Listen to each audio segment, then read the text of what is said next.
First cellular network. 1983 ஆண்டு October 13 தேதி அமெரிக்காவின் முதல் வணிக ரீதியிலான செல்லுலார் தொலைபேசி வலையமைப்பை அமெரிடெக் மொபைல் கம்யூனிகேஷன்ஸ் நிறுவனம் அறிமுகப்படுத்தியது. 1940கள் முதல் கார்கள் போன்ற வாகனங்களில் பயன்படுத்தப்படும் தொலைபேசி சேவைகள் இருந்தன. இவை IMTS, அதாவது மொபைல் டெலிபோன் சர்வீசஸ் என்று அழைக்கப்பட்டன. இந்த பழைய அமைப்புகளில் ஒரு குறிப்பிட்ட புவியியல் பகுதியில் ஒரே ஒரு பெரிய டிரான்ஸ்மிட்டர் கோபுரம் மட்டுமே இருந்தது.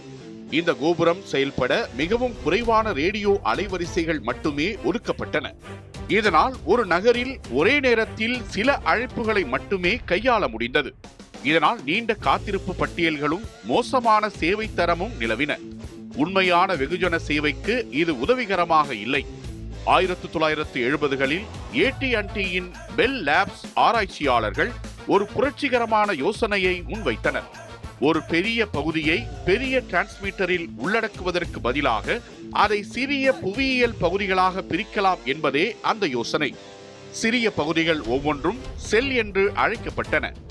ஒவ்வொரு செல்லுக்கும் குறைந்த சக்தி கொண்ட டிரான்ஸ்மிட்டர் இருக்கும். ஒரே அலைவரிசை தொகுப்பை ஒரு குறிப்பிட்ட தூரத்தில் உள்ள மற்றொரு செல்லில் மீண்டும் பயன்படுத்தலாம்.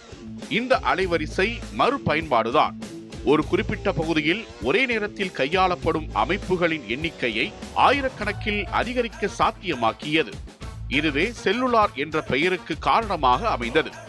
இந்த தொழில்நுட்பம் தயாராக இருந்த போதிலும் அமெரிக்காவில் மொபைல் சேவைக்கான ரேடியோ அலைவரிசைகளை யார் பயன்படுத்துவது என்பது குறித்து ஒழுங்குமுறை சிக்கல்கள் இருந்தன. 1981 ஆண்டில் அமெரிக்காவின் FCC எனப்படும் பெடரல் கம்யூனிகேஷன்ஸ் கமிஷன் ஒவ்வொரு புவியியல் பகுதிக்கும் 2 உரிமங்களை ஒதுக்கீடு செய்ய முடிவு செய்தது. இந்த முடிவு வெகுஜன செல்லுலார் சேவையின் வளர்ச்சிக்கு வழிவகுத்தது.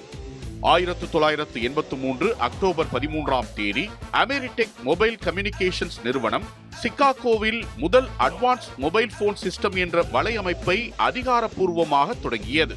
இதன் மூலம் உலகிலேயே மிகப்பெரிய மற்றும் போட்டி நிறைந்த தொலைத்தொடர்பு சந்தை கொண்ட அமெரிக்காவில் செல்லுலார் புரட்சி தொடங்கியது. இதுவே நவீன மொபைல் தகவல் தொடர்பு மற்றும் இணையத்தின் தொடக்க புள்ளியாக வரலாற்றில் இடம்பெற்றது.